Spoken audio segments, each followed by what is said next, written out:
cooking.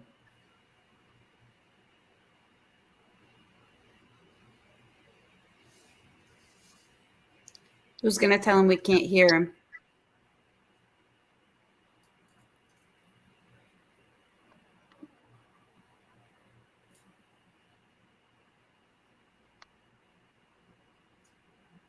I was waiting on Lisette to go. Go, Lisette. Oh. I cannot hear sound, man.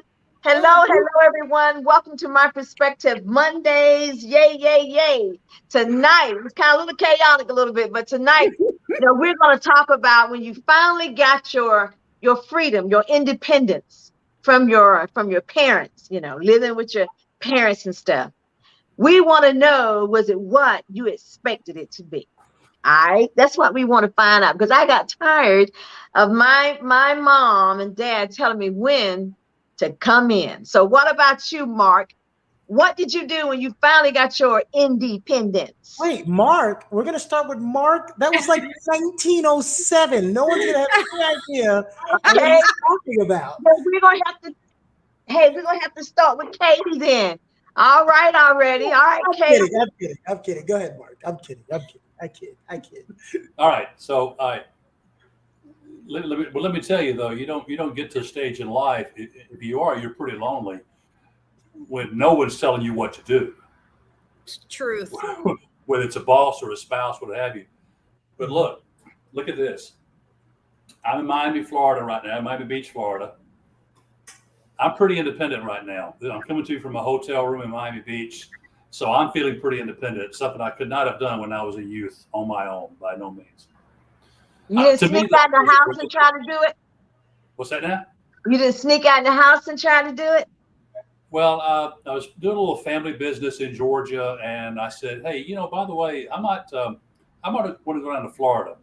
It just so happened that I'd already packed, just anticipating that. Mm-hmm. But, it's a gradual process, though.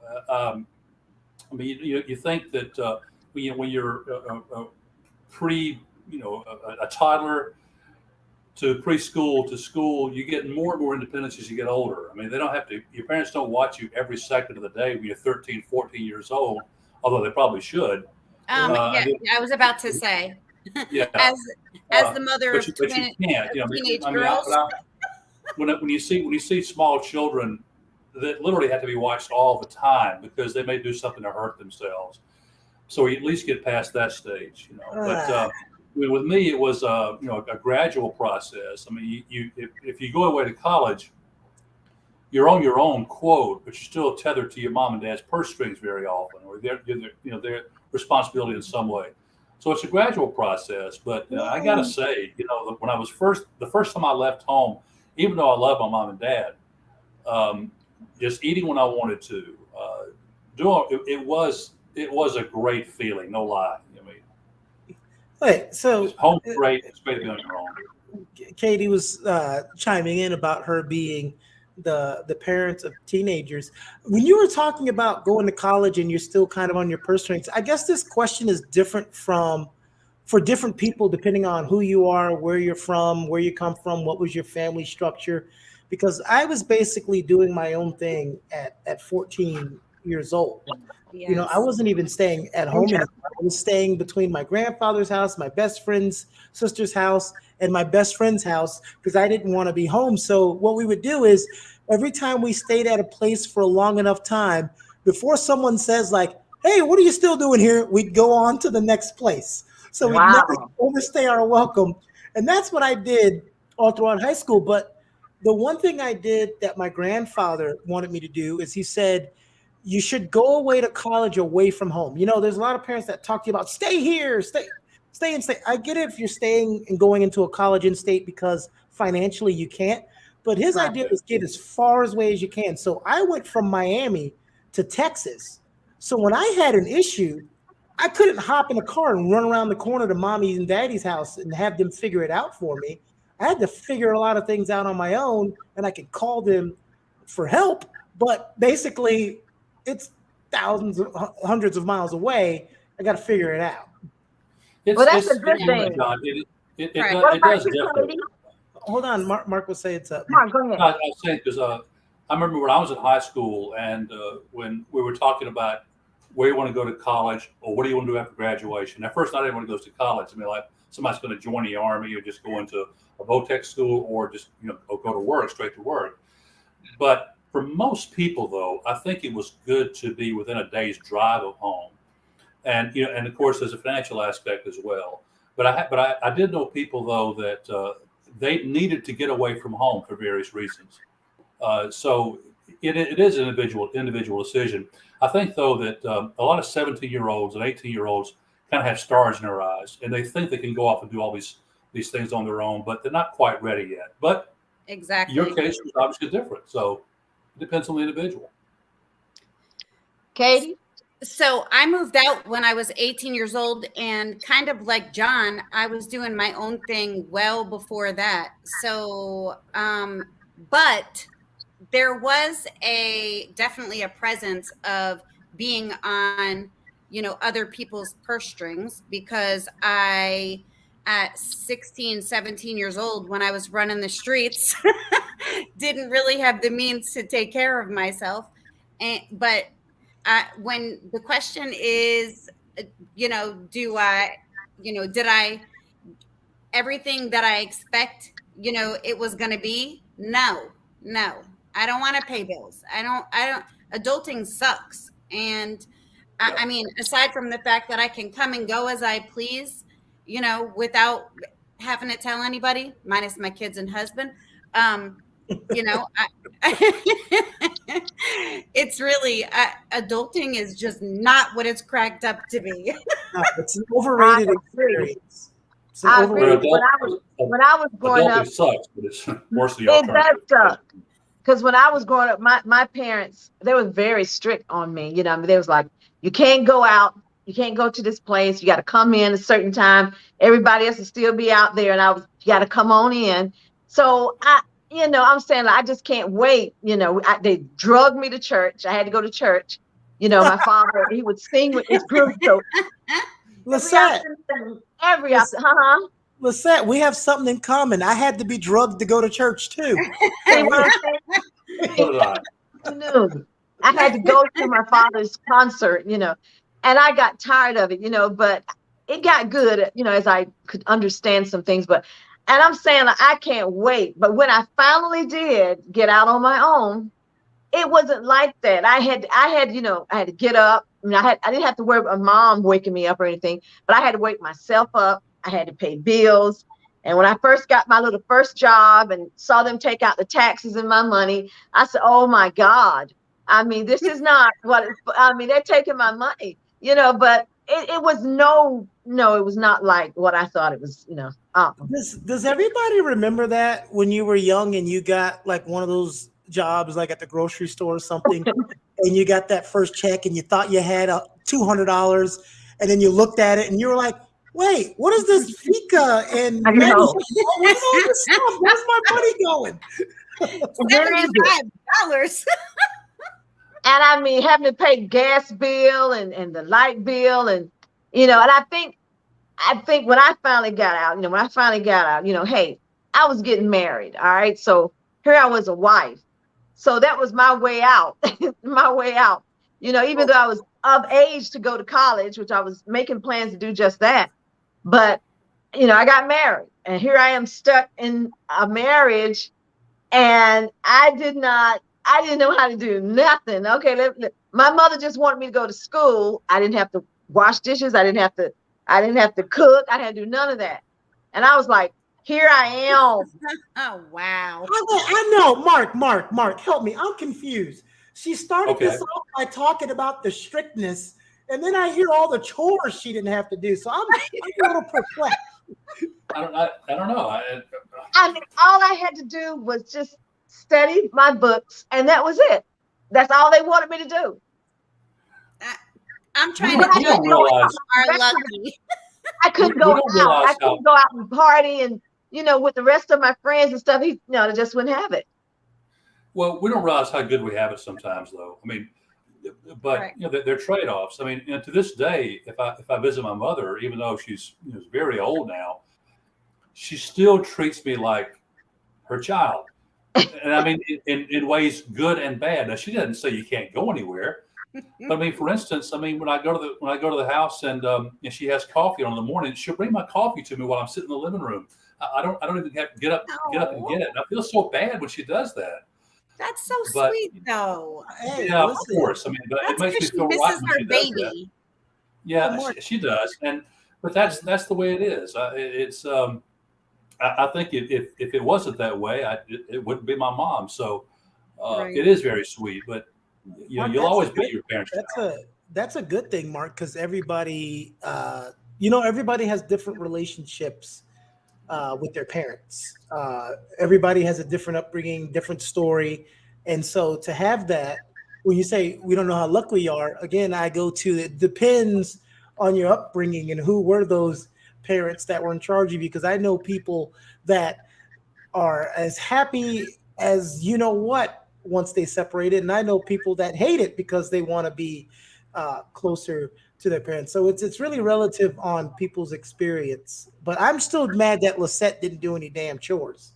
I said, Mama, I had to beg. I said, let me wash the dishes. Okay, you can wash the dishes, but she did everything. I mean, that's how my mom was, around the house. She loved her children and she just wanted them to go to school. I mean, so I said, hey, I'm gonna go to school, get all the good grades and everything. But, and so when I would watch her do things.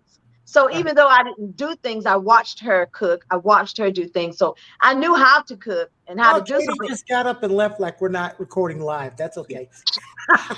Well, Lisette, let me ask Lisette this: Did you ever live on your own before you got married? No. Ooh. So you never had an apartment by yourself? No. Yeah, so you kind of missed out on something there. I mean, it can be lonely at times, but character developing as well. But Well, I Mark, agree. Mark, you know what? That's important that you say. I think a lot of people don't distinguish the difference between alone and lonely. Like everybody who thinks someone's alone, they think they're lonely. And those two things aren't together. But you know what I'm interested in knowing? If you guys don't mind me asking, I'm asking what age, if you did, what age did you lose the curfew? Because some people, they have a curfew up to a certain age and it's like, yeah, whatever. I never had one. I never lost it. I'm different. I never had one. My parents never said, "Okay, now that you're X number of years old, you got to be in by a certain time." It's just, they would. But if I crossed the line, though, I mean, I knew it. I mean, if I just kind of abused the privilege, if you would, then they would say, "Okay, look, we don't give you a curfew, et cetera, but doggone it, you better not take advantage of us." And so sometimes we had that conversation, but I never had, a set curfew, like say throughout high school of 11 or 12, whatever. But if I was out too late, I knew it, and they'd let me know it. I didn't have one. Oh, go ahead, Katie. No, I was going to say I was lucky because my mom was a single mom. She worked 2 jobs and she was never home. That's why she was running them streets, let's say. Exactly. Running them streets, a little hot self. Exactly. I didn't have one either, and I could stay out late and stay overnight, and I think that's because my parents had met all my friends and they were harmless. But that can be a lot different from girls and boys. Lisette said she didn't have a curfew, but they tricked you. They didn't give you a curfew, but you weren't allowed to go anywhere. So. Exactly. There, now you got. So yeah, stay here in the house as late as you want. Yeah. I mean, I was mainly in school because when I think what's the name? When I was in when I first started going to college, I was going to a community college, so I was still at home for maybe like a year. I didn't have time to do anything. I didn't have any time to do. So no, I mean, it didn't matter. I mean, it didn't matter. I love the fact that they were like, "Hey, no curfew, but you can't go on a date. You can't go out to the movies late. You can't go to the club. You got to go to the matinee. Yeah. You can go outside and walk around all you want till the cows come home." I didn't want me to go at that time. No, but really, she's telling the truth. I went to the matinee. I mean, my dad was very strict. I'm gonna tell you something about my dad. My dad was funny. He carried 2 guns, one on one side of his pocket and one on the other pocket. And my dad did not play. He would shoot you dead about his daughters. He didn't play. And he was very strict. I'm sorry about that, Dad, but he was very, very strict. What are you Really. sorry about? You just telling us he had 2 guns. You didn't. He had 2 guns. He didn't want nobody to step on his shoes. He didn't want nobody to slam his car door. Were you an only But he was a child? good father. He was a good father because he loved his children, and he did not want me to get out there and do some things that I would have regretted. So he kept a close eye on me. He didn't play. He really didn't. When we say independence, are we talking about like having rules or curfews and things like that taken away? Are you talking about financial independence where you didn't have to ask your dad and mom for money or help or those things like that? Or is it like we're talking about just everything? Everything. Yes, you parents annoy me. When I hear a parent that's always running to the bank to get a loan to help their 28-year-old son out, I want to smack that parent. Hey. Let me just tell you, my 23-year-old just called me. Actually, I was at the car dealership on the phone with John the other day, and she calls me after I leave her and says to me, Mom, so is there any way that you could co-sign a loan for me to get this car? Because they said, I'm like, woo! Remember that day you moved out and got married and had that baby? Whoa. Okay, wait. There's layers to that, because I was just about to say, because I got my first car at 23. I hadn't really seen my dad since I was 12. That's a long story. It's not because he did anything wrong. But, and I called him at 23 just out of the blue, and I said, hey, Dad, can you co-sign for me a car? He said, who do I call? It was my first car. But that's, again, whether if I was a daughter or a male, his or son, he would have done that. But it's different when you have a whole husband and an entire family. Well, y'all need to figure something out so your husband can co-sign for that thing. That's what I told her. I said, I don't know if you forgot that day you moved out and you got married and had that baby. You cut that string. But I got to tell you, financial independence sucks. Yeah. It's part of life, but it sucks.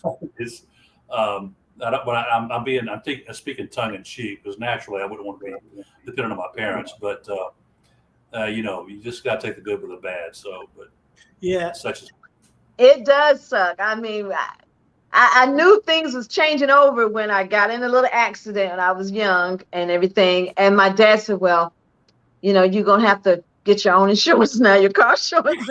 I said, I'm grown now then. Oh boy, I'm grown. Yeah. Oh, so I had a friend. This was years ago. I think I was like 28, and he was 24, and he was complaining because his dad wouldn't stop paying. He's like, I'm tired of my dad paying for my stuff. I just want to do things on my own. I was like, buddy, you're gonna have plenty of time to do that. What are you in a hurry for? I'm over here paying for everything myself. I was like, right. Let your dad pay the insurance as long as he wants. Right. Exactly.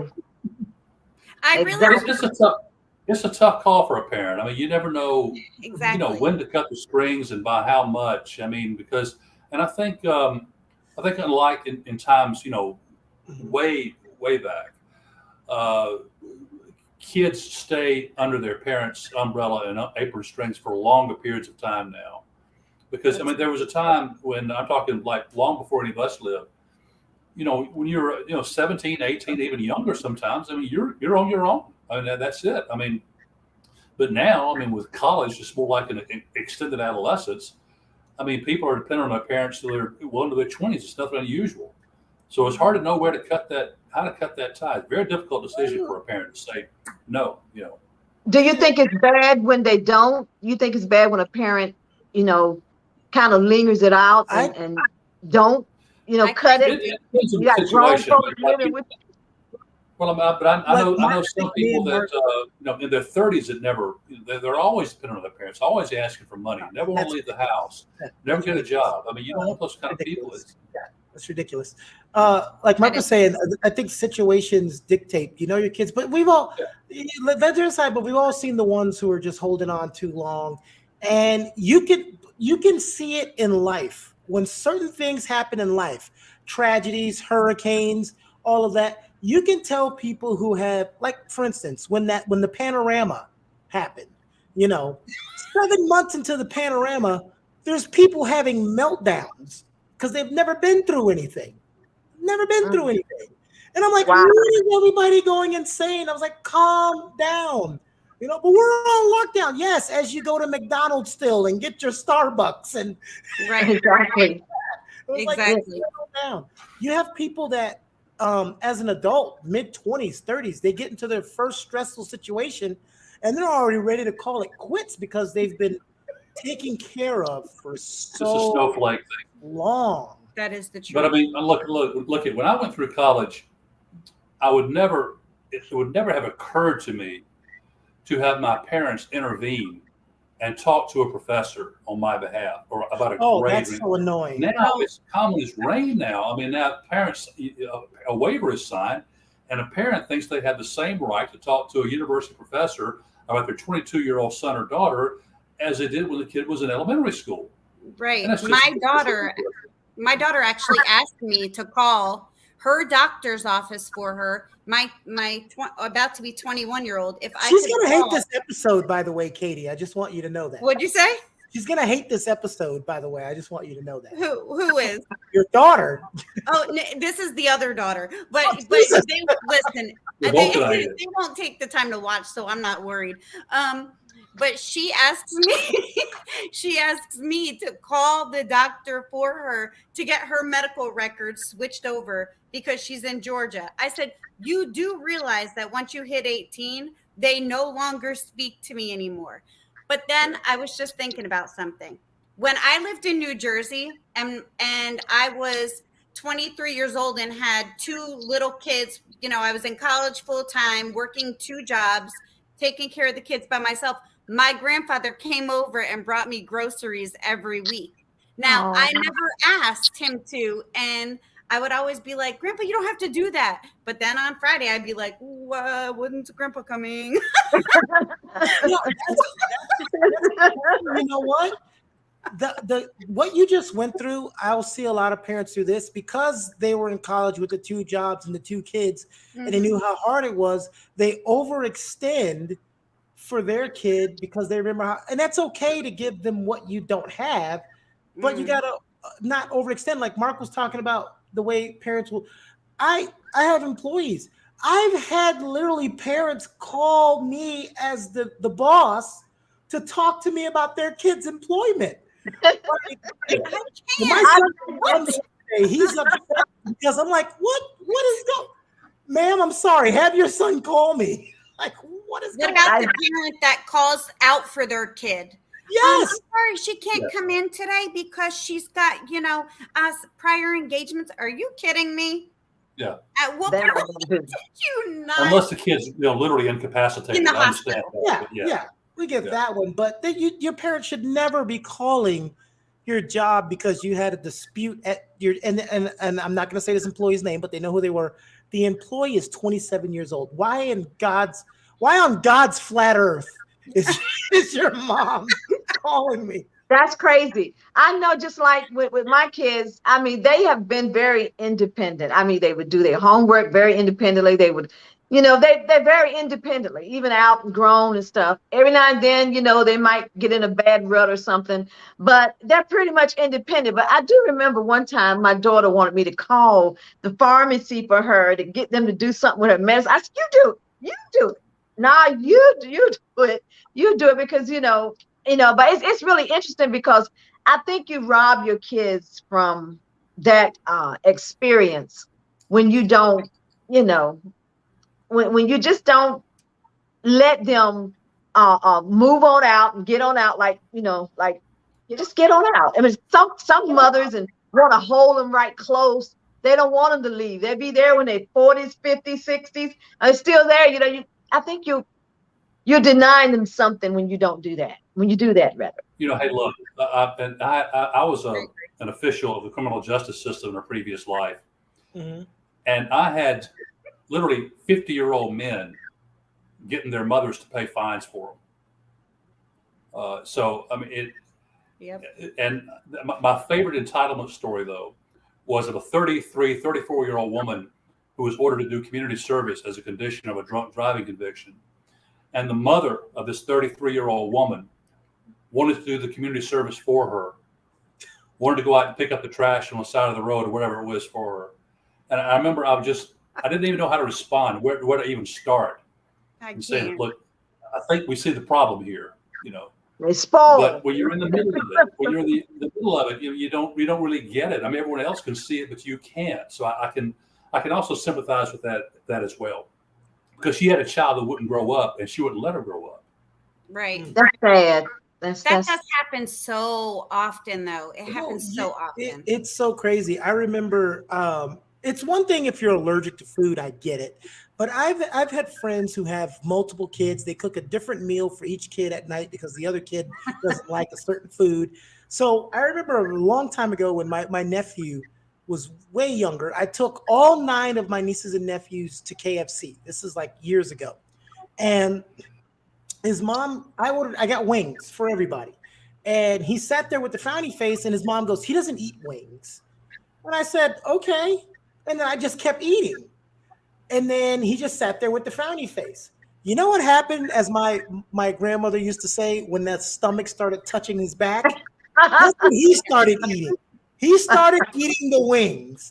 Wow. I'm like, what? I'm like, yeah, he doesn't eat wings because he says he doesn't eat wings, and you stop giving him wings. Exactly. There you go. I know so many parents that have done that. I know parents that have done that for 12, 13, 14-year-old kids. And I'm like, no. Although Jason will do that for me. I'm like, Mark, at a certain age, you don't have to cut my steak anymore, Mom. Right. Exactly. Exactly. I mean, no. Well, I mean, this is coffee. Oh, that's just so Glad cute. if it makes you happy, knock yourself out, you know. Right. I love it. Hey, you know what? You know what also plays a part, Lisette? What's that? No. Depends on where you are as a sibling. I always say this. I love when I meet a middle child because I'm like, the middle children are always the most dependent because the first child, that's the one you screw up on, but they get everything first anyway. They're the oldest. And then you have the middle child and you kind of figure out some things. And then you have the last child where you're a little softer. They're the baby. So it's always like, hey, this is my baby. Oh, yeah. And I have this other child, too, in the middle. Listen, I'm married to the baby, and I'm telling you. Oh, right. But I won't spoil. Yeah, right. I don't think I would. I'm the oldest. Every time I see someone who's super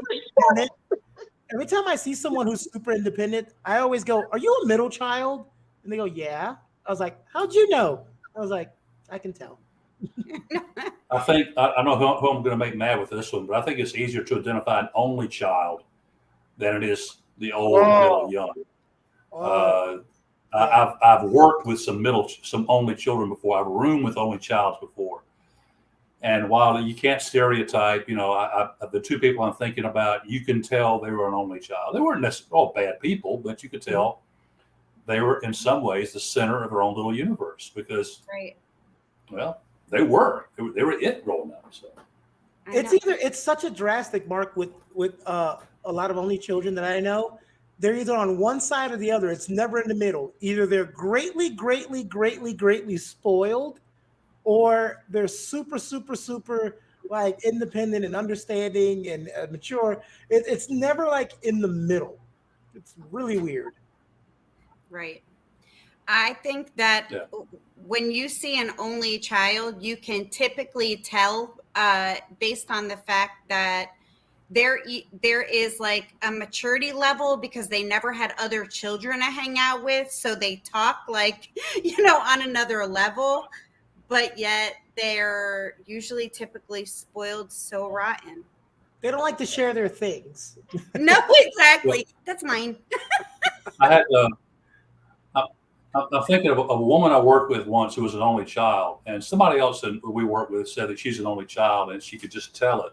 And again, I don't mean to impugn all the only children out there, but it's just with her, she was basically a good person, a good employee, but it seemed to her that doing favors and whatnot was kind of a one-way street. She expected it, but when you asked something for her in return, it very often wasn't forthcoming. That was the problem I had with her. Well, Oh. my sisters and brothers used to steal my food when I was little. They would take my food, they would steal it, and I was like skin and bones. Just they would have me. Well, they stole it because after the food was eaten, they're the only ones that had to wash dishes. That's why. I stole it. I would have stole your food too. If you ain't gonna wash no dishes, you don't get to eat. I was about like this today. Mark, to what you were saying about her is totally understandable. Like, people understand. He's saying very good person, nice spirit, but it's the psychology of everything centered around you for your entire life, and it's a hard thing to not act in that way. As opposed to someone who's a sibling of like 15 kids, not me, but I'm just I'm wondering, how old was she? How old was she when you worked with her? In her 20s, late 20s. Okay. Yeah, but if you look, read the Bible or read history. I mean, at least now we don't have it officially codified that we favor one child over the other. Because, like say in the Bible, especially in the Old Testament, the oldest child, particularly the son, was clearly favored, clearly number one. If these Old Testament patriarchs, if they had children by more than one woman, which is another story in itself, that they would clearly favor the children of one particular woman. So, like in the case of Joseph and Jacob, But that's what causes them to all have animosity towards each other, Mark, when they favor one of, trying to show their little, That's the animosity, but that's just, again, not great parenting and not having your kids understand. Look, when you learn in life, parents love to say, I don't have a favorite. I love all of my children the same, because you have to say it. But I can clearly see in families when one's the favorite over the other. That's why they always tell you, if your family's in danger, whether it's in a house, a burning car, on a plane, you pick the one that's most likely to succeed and you work your way down. Okay? You work your way down because you know that this knucklehead can't be the only one left because your family's ruined. So, wow. But I have 3 kids. I do love them all. I love them equally, but I definitely have a favorite. I mean, I'm not even gonna lie. They know I have a favorite. But a lot of parents hate to say that. Like, I don't have a favorite. I'm like, I'm watching. Yes, I do. And I can clearly see which. Sometimes it's the oldest. Sometimes it's the baby. And Mark, I bet that 50-year-old, the guy in jail, if he had more siblings, this will be the weirdest thing. You'll see a family of 5 kids, and the one that the mom is favored is the one that's always in trouble. All the other kids are independent, have families, jobs, doing great in society, and then you have the one knucklehead who's always doing something, and that's like mama's favorite. Now, why is that? Why is that? Because they're spoiled. And because she knows they're spoiled. Yeah. She knows she doesn't it's just so random. Yeah. I'm thinking of a family I knew growing up where there were 3 sons. And while I reject the idea that if they all grow up in the same household, that they're all raised the same way. I don't believe that, because they all go through different experiences in little nuanced ways. Mm-hmm. Right. But in the case of these 3 men, they're all these 3 sons, the oldest and the youngest, just hardworking, just kind of salt of the earth guys, certainly not perfect. The middle son would not hold down a job. This guy was just lazy. There's no way to put it. And it's just, I'm sure the parents were just never really figured out why this middle son was that way. And in some cases, maybe the older, some cases, maybe the younger. I don't really think it's a function of older, middle, younger. I think it's just, there's a certain randomness to it. I don't know. But that's the joy of being a parent, I suppose. Yeah. No, that's interesting. Mark, you've been a college professor for how long? 30 years. And I'm going to ask you this question. I out of all people, I'm not trying to quote Bobby Knight, but he was the one I heard say it, because someone asked him after about 30, 40 years of working with kids, he asked them, what is the change in kids that you noticed the most over the decades? He goes, nothing. kids don't change. They're the same from 2 years old to teenager. That's funny. Kids don't change. Parents change. That's the He has a point. I totally I agree. with that. Right. Yeah. Yes, I think he has a point. I think that I don't know when the term helicopter parent came into existence, came into our vocabulary, but it's something that is much more of a factor now than it was at one point. And of course, it requires a person with a better degree than me to really explain this. But I guess we're all you see it in the athletic contest. When the 5 and 6 year old who's being cajoled by mom and dad, good job, Johnny, you almost hit it that time, over and over again. But it's just when it gets into adulthood is when it's in college age is when it's kind of distressing. Like you shouldn't be doing this now. But you're right. The kids don't change that much. The parents do. Right. The kids nowadays, they have these things here. But we would have been the same way if we had right. That's what a lot of people, we become adults and we forget.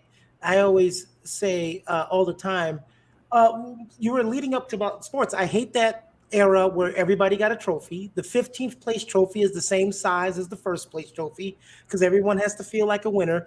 And what I tell people, there's a difference between equality and everyone is equal. Everyone is not equal. That's impossible. But that doesn't mean everyone should not have the same rights. Hey, if I can be a doctor, Lisette can be a doctor. If Mark wants to make $1 million, I should be able to make $1 million.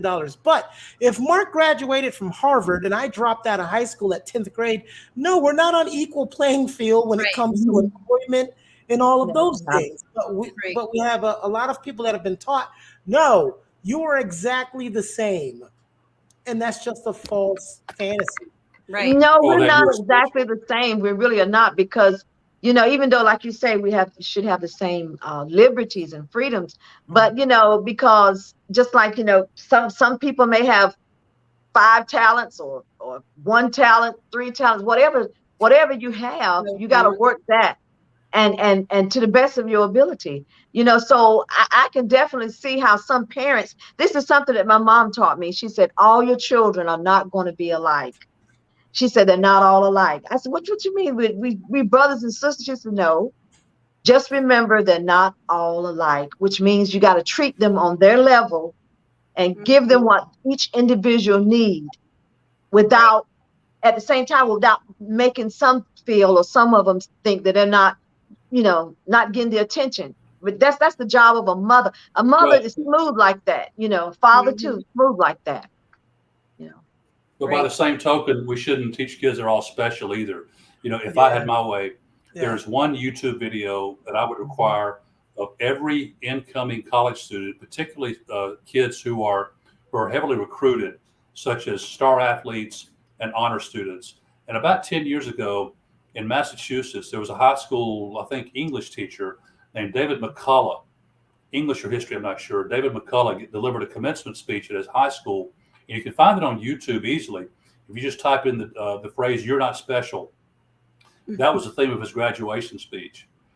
And he talked about the every kid gets a trophy mentality and how episodes of Barney and Mr. Rogers and so forth have led everyone to believe to the idea that they're somehow special. Well, if everyone's special, then nobody is. And how, even if you're 1 in a million, that means that there are X million people on Earth just like you. If you're 1 in a million. Yeah. So that's good. That's a good parenting speech to watch. You're Not Special by David McCullough. Yeah, you can be special in your own way, but that doesn't mean you're special to the person looking at you. You're special in your right. Well, I'm just saying, and that thing that you were saying earlier, Lisette, that thing that there's people that every child should be treated the same and they get the same punishment and all that. People forget that when you're kids, and this goes back into the independence, that everyone has a different pacing. A kid's just like an adult. They all have different temperaments and behavior. My grandfather was so good. Samuel Walker was so good at, he know which kid to give a gentle hand, which one needed to be yelled at, which one needed to be smacked upside the head, and which one just needed a stern talking to. Like everyone didn't get the same punishment or treatment because we all required something different.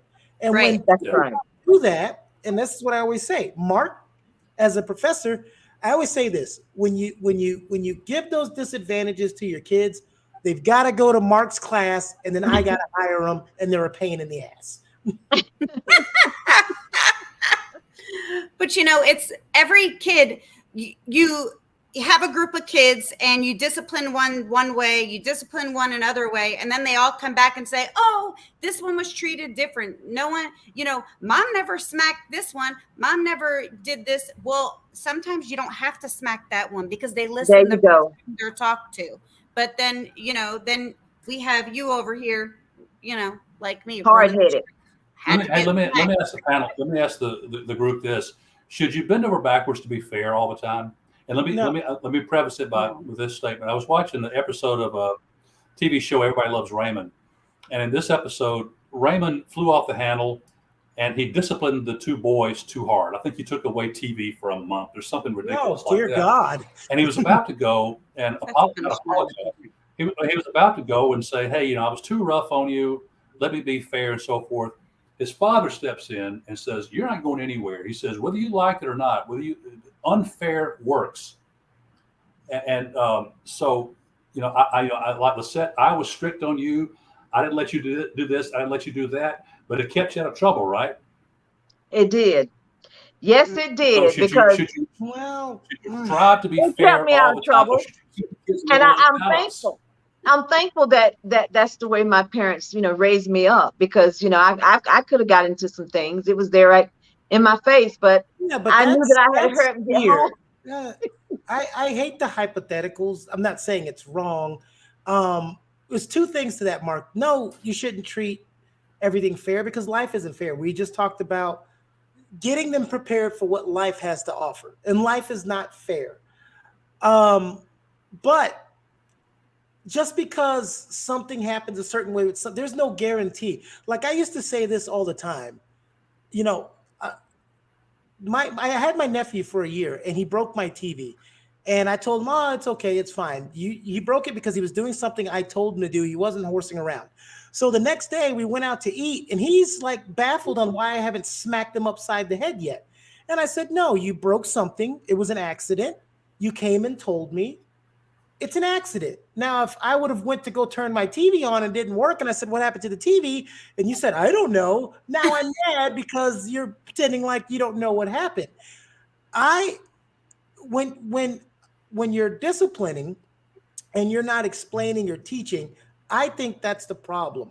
When we say you hit this child, but you didn't hit that child, and you yelled at this one, my grandfather would take the time whenever he disciplined, whether it was physical or not, and explain what happened, why you got it, and all of that. Because I always said this, especially kids who get beat all the time. And they go, "Well, I'm beating him so he turns out good." Well, if the beatings work, why do I keep getting in trouble? Good point. If you can look at me every time I do something wrong and I keep doing something wrong, maybe your course of action should change. Right. Perhaps. That's a little hard-headed one there. Mm-hmm. A little stubborn. Sometimes it's not hard-headed. Sometimes it's situation. Like I don't want to get into it because that's a different show. Some kids could be dealing with something at school, and you're not taking the time to get to what's going on. You're just bad kid. You keep getting in trouble. Spank, spank, spank. That's crazy. Right. Yeah. Right. If they're pulling kids' hair and fighting them, something's going on. They're not always bad. Something else is going on. And are you the parent that's going to figure it out? Or are you the parent that's just going to beat the hell out of them because spare the rod, spoil a child, and whatever nonsense? You need to communicate with them. Just like you're saying, I absolutely agree. That's a spanking unnecessary, maybe.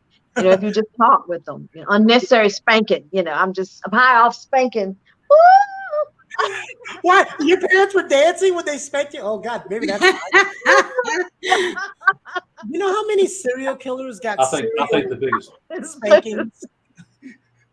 Probably none of them. My biggest problem. Oh, that's not true. Some of them were. The biggest problem with corporal punishment is very often. Go ahead, Mark. The biggest problem with corporal punishment is it's so often done in anger. I mean, and that is, the parent doesn't take the child time to explain what the situation and all that. it's when it's done in anger. That's usually not a good thing. Right. Yeah. And I think any child any parent who has used corporal punishment would have to admit that sometimes it was done out of anger. Yeah. And that's, in my opinion, usually a mistake.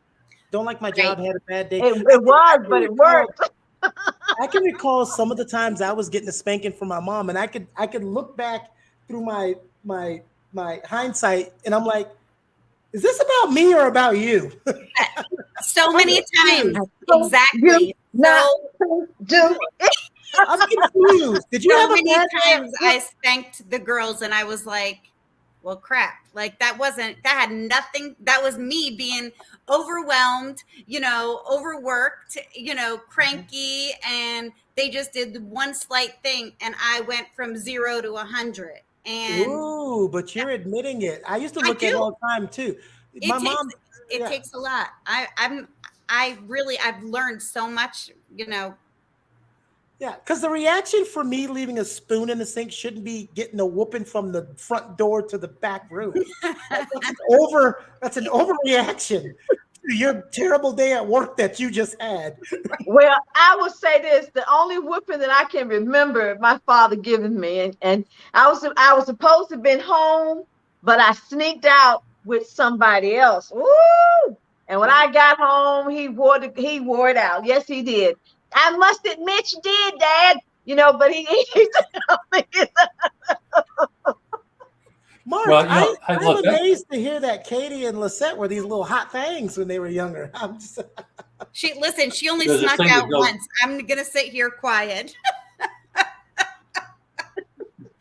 There's a thing that goes around social media now, and it has a picture of a child being spanked by their parent, and then it has a picture of a hoodlum, a criminal, and it would say if we had more of this, the spanking, there'd be less of this, the crime. I hate that. I don't agree with that. I think those criminal types you're talking about, they were probably spanked and beat a lot. wow. And there are children who would never administer corporal punishment that turn out fine. So I don't really buy it's a decision you have to make, but I don't buy the idea that that's the necessary ingredient to being a good parent. No, That should be your last resort. Israel, who's not here today, but Israel said something about lazy parenting. He said, I remember a long time ago in a conversation, he's 15, and he said he attributes that sometimes to lazy parenting. It's easier for me to just smack the hell out of you than to sit down and talk to you about it or explain it to you. I'm just going to, that's why kids today, I always say something they have that we didn't have, even though it can get annoying depending on how they're doing it, they get to ask why. And I don't mean question everything, but there's so many things I didn't learn until I was like 20 or 30, because when you ask, it's like, because I said so, that's the way it is. It's like, that didn't help me at all. Right. Right. I mean, I agree. I parented. Go ahead on. No, I was just going to say that's exactly how I parented. It was exactly because I said so. Do it because I said so. When I tell you to do it, do it. Don't ask questions. And honestly, now thinking back, if I could just start over fresh, I'd probably have very different kids and a very different relationship with my kids, because I would have taken the time to figure things out, talk to them, get to let them understand, and there's a difference to the way. Hindsight's 2020. Some things I wish I could do over, because my son, he said to me, he said, is there ever a Sunday that we never go to church? Do we have to go to church every Sunday, Mom? Come on, Mom. I mean, every that don't matter. Every Sunday we got to go. Oh, every Sunday. It was every Sunday. I was the only one that my sisters didn't have to go, but I had to go. And then when I was 12, my mom just said, do you want to go to church tomorrow? I said, and she gave me that. I said, nope. But Katie, to your why, but what you're saying, there's a difference to what I was saying too. I understand if you say, go wash the dishes, some kid shouldn't be turning around and saying, why? Yeah. But when it comes to things that should be explained, when your daughter comes to the father and wants to talk about boys at 13 instead of yelling and screaming, "You don't need to be talking about boys, you're 13." That was your signal to sit down and talk to her. Right. That's right. That's right. That is so true. I had to talk to my son about girls, and it's kind of awkward, because I was a single parent at the time. But I told him that there's nothing wrong with love. There's nothing wrong with sex. Nothing's wrong with that. I said, but you want to do it. Don't make it ugly. It's not supposed to be ugly. Right. Do it the right way, with someone that you care about, not just, slamming stuff. That was a whole difference than when Katie did. Katie, I know. you probably had that talk like, listen, make sure the cash is on the dresser when he leaves. You want to know what I did with my oldest? I literally put a video. I made a video because you know me, marketing. I made a video of a ton of STDs, and listen, I'm not even kidding. And the last slide was someone giving birth. And I said, okay, you know what? we're gonna go through this slide, and I'm gonna tell you what can happen. Mark, please respond to this, Mark. I'm gonna let you have it. Please respond to this one, Mark. Thank God my parents weren't in marketing, is what I say. Or they didn't have PowerPoint. My daughter's still traumatized. You know what's funny? In countries that have low birth rates, it's so crazy. When you go to other countries, they'll show nudity and sexual things at a very young age because it's a natural thing, but they won't show murder, and they ban certain movies where there's violence. But over here, it's different. Don't show that kid a boobie, but we'll show Michael Myers stabbing everyone. Right. It's weird. It's freaking weird. Crazy. So weird.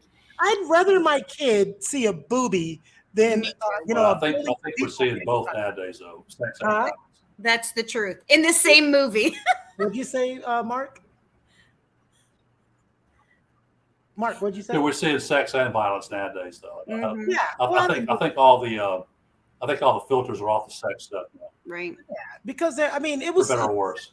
Because the sex stuff is so silly. The way that's going to lead us, I don't know. Well, it's not going to lead us. That's the thing. It's scaredness. It's not going to lead us anywhere. Remember, Mark, the old TV shows like All in the Family, Brady Bunch, where they'd show the parents they'd always have double beds, as if like we don't know. What was that?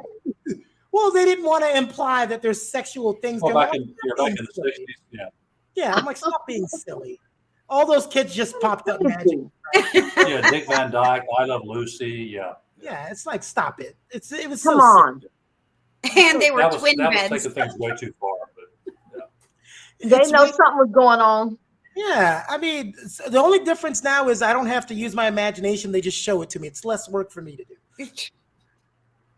Well, I was one of those moms. I wished I had seen my son come up there with a boob, looking at some boobs and stuff. I would have tore his little hiney up. I'm gonna tell you that right now. But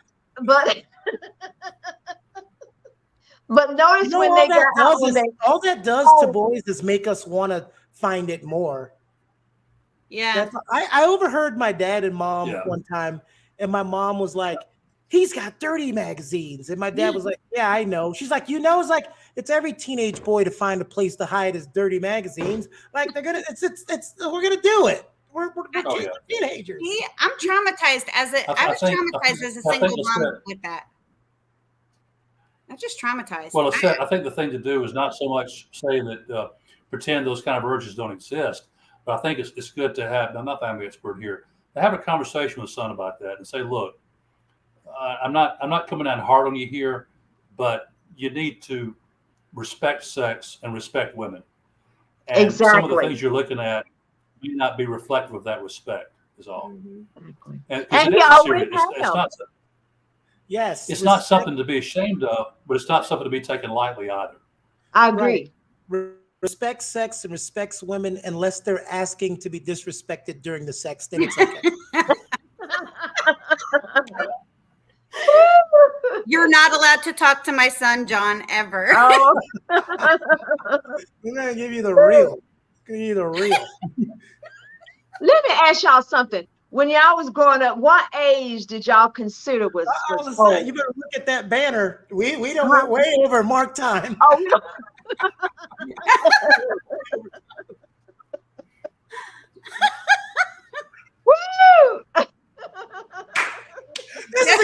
No, it was a train wreck in the beginning, but we got on. Uh-huh. We got to thank Katie. Katie, for everybody I who's know. watching and they've never seen Katie on here, Thank Katie you. is the person that helps behind the scenes, but we're short on our cast today. It was a really rough day to get people in. Our condolences to Jay. Hope everything gets better with that. So Katie popped in here and did her best to fill in. So yay, Katie. Yay! Thanks for having me, guys. And you know I'm gonna Love be on you. the time to get to make Mark grumpy. I didn't make him grumpy today, so I kind of didn't serve my purpose. No. You were cool. But he didn't make an Abe Vigoda reference, so we're just gonna move on. Right? What is Mark doing? Is he frozen? Look at it. I think Hey, so. Mark. I thought he was maybe he was. Go ahead, Lisette. Take us home. Go ahead. Well, we're just, hey, thanks a lot for just coming on tonight. I mean, you know, Katie, to everybody, and, you know, we really appreciate you guys. Thanks a lot for being on My Perspective Mondays. And just know that, you know, we guys, we love you guys out yonder, and, you know, love your children and have a wonderful, wonderful, and let them go. And don't forget to see us next Monday. Also tune into My Perspective Fridays. I'll say, oh my God. Woo! So much. So much. Train wreck.